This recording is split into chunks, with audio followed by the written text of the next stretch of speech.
Okay, we are going to derive a little formula and write a theorem, or at least answer a mathematical statement about the numbers of functions that exist. Well, obviously that's an infinite number, but if we limit the domain and the codomain, we can actually come up with a number. Obviously, and this is what we're going to fill in this theorem. The number of functions from A to B is, well, we'll assume A and B are both non-empty.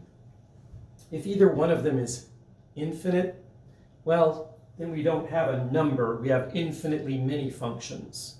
So let's assume they're finite. And let's assume for a moment that we don't know what the answer is. Well, as usual, you just start making examples. I'm going to draw a picture, and let's pick something fairly simple. Let's say this is A, 3 elements. I'm not going to put the little oval around it, but 3 elements, and B is maybe 1, 2, 3, 4 elements. And let's see what happens.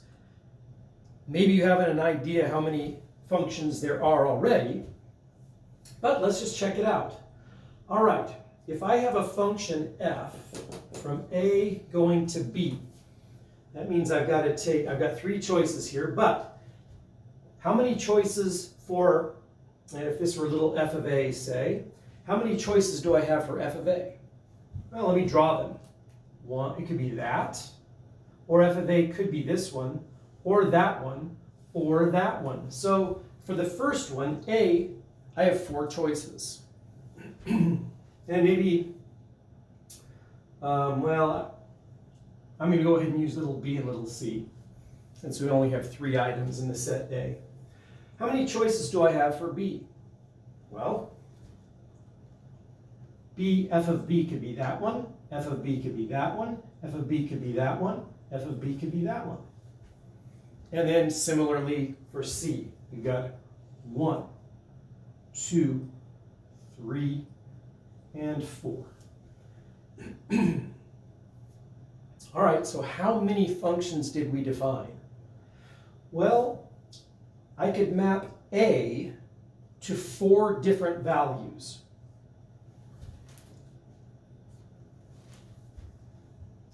I could also map B to 4 different values. And I could map C to 4 different values. And that's how many functions there exist from A to B when A has 3 elements and B has 4 elements. So let's come up with that formula. For this example, the number of elements in A is 3. The number of elements in B was 4. So this is equal to 4 raised to the 3rd power. So it looks like, to get them correct, it's not going to look very nice, but it's going to be, the answer is that, in all cases. So let's make it look a little bit nicer. I don't like the looks of this number. So the number of functions from A to B, I left a little room here. Let's put a comma, and I will say where the number of elements in A is, we'll call it M, and the number of elements in B is, we'll call it N. Now we know it. So if we're going from A into B, what's that formula going to be? The number is N raised to the M. As simple as that. A has M elements, B has N elements. The number of possible functions that you could have from A to B is N raised to the M power.